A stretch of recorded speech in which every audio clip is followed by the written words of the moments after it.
አለይኩም ወራህመቱላሂ ወበረካቱ። ይህ ቻናል እንግዲህ የተለያዩ ሀሳቦች የሚነሱበትና የሚቀርቡበት ነው። በተለይ በኢትዮጵያ ሀገር ግንባታ ላይና በኢትዮጵያ ሰላም እንደዚሁም ልማት ላይ የተለያዩ ጉዳዮች ይቀርቡበታል።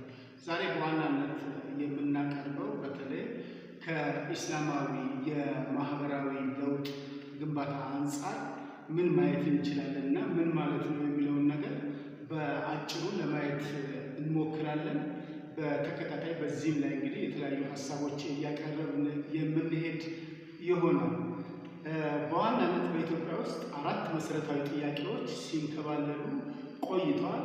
ህዝቡ አንደኛ የማንነት ጥያቄ ሲያነሳ ቆይተዋል። በሌላ በኩል የመሬት ባለቤትነት ጥያቄ ሲያነሳ ቆይተዋል። በሶስተኛ ደረጃ ደግሞ በዋናነት ህዝቡ ሲያነሳ የመበልጸግና የተሻለ ኑሮ የመኖር በሌላ በኩል የዲሞክራሲያዊና አሁንም ምንም ያልተነካውና ሰፊ ትግል የሚጠይቀው ነው። በእርግጥ መሬት ላራሹ በአግባቡ በደርግ ጊዜ ተመልሷል። በሌላ በኩል የማንነት ጥያቄ ደግሞ በአግባቡ በኢህአዴግ ተመልሷል። አሁንም በተለይ በብልጽግና እየታዩ ያሉ ምርታዊ ለውጦች በመጨረሻ የመበልጸጉንና የተሻለ ኑሮ የመኖሩን ነገር ያሳካሉ ተብሎ ይታመናል።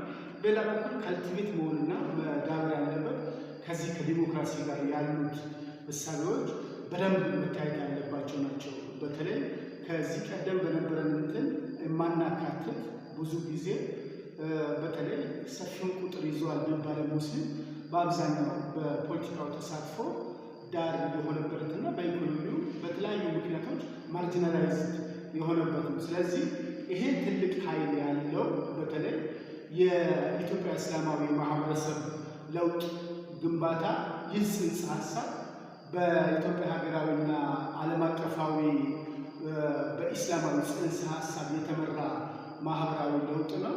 ይሄ ፍትህ፣ አስተዳደርና ባህላዊ ሃይማኖታዊ እሴቶችን በማስጠበቅ የሚመራ የማህበረሰብ ሂደት ነው። ይሄ በተለያዩ ቦታዎች ለውጥ ማምጣቱን አይተናል። በተለይ ከመድረሳዎች አንጻር ከሀሪማዎች ጋር አንጻር ስንል ሁልጊዜ መመዝገብ አለ፣ ሁልጊዜ መመረቅ አለ በሚል በሰውየው ችሎታ ላይ የተመሰረተ የብቃት ማረጋገጫ እየሰጠ በየጊዜው በሰውየው ኳሊቲ የሚመራበት ሁኔታ አንዱ ጥሩ አብነትና ወደፊትም መወሰድ ያለበት። ከዚህ አንጻር ሲተነተን ከዓለም አቀፍ አስተላለፍ ታሪክ ጋር ተያይዞ በተሟላ ትንታኔ ማየትና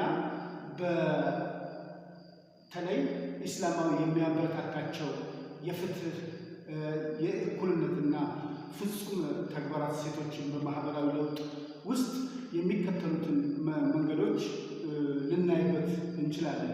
ከዚህ ከፍትህ ስርዓት ጋር የመሬት ክፍፍልን፣ የፍትህ አሰጣጥ በተለይ ፖሊስ ኖረም ፍርድ ቤት ኖረም አልኖረም በዋናነት በአላህ ፍራቻ የሚመራ በመሆኑ ታማኝነቱ ለዛ ከፍልስፍና አንጻር በቀጣዩ ዓለም ለሚመጣው ምንዳ ተስፋ በመሰነቅ የሚመራ በመሆኑ በራሱ በመሰጠት ሊፈጸም የሚችል ነገር ነው። ስለዚህ ለምሳሌ በስልጤ፣ በአላባ፣ በቀቤና፣ በጅማ፣ በወሎ፣ በአፋር እስላማዊ የጋራ ስርዓቶች በባህላዊና በሸሪያ ፍርድ ቤቶች ተጠቅመው ማህበራዊ ልማቶች ማሳየት ችለዋል።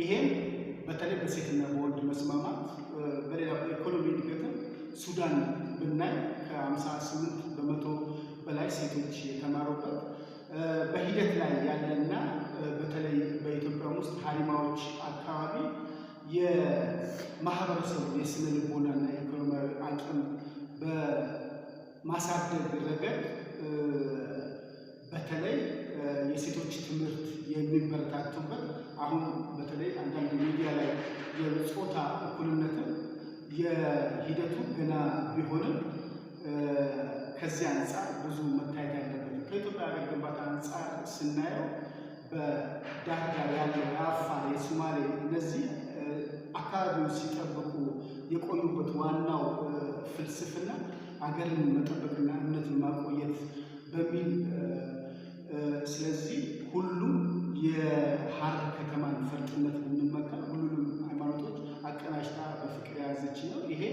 ዋና የሚመነጨው ከዚህ ከኢስላማዊ ወይም ደግሞ ኢትዮጵያዊ የማህበረሰብ ለውጥ አንጻር ነው።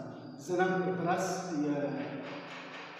የዲፔንደንሲ ሲንድሮም በተለይ የራሳቸውን ፈጥሮ በተለይ በየአካባቢው የሚደረጉ ድጋፎች በተለይ በአረፋ ላይ ያለው ለምስኪኖች የሚከፋፈልበት ሁኔታ ውድያው ይሄ አንድ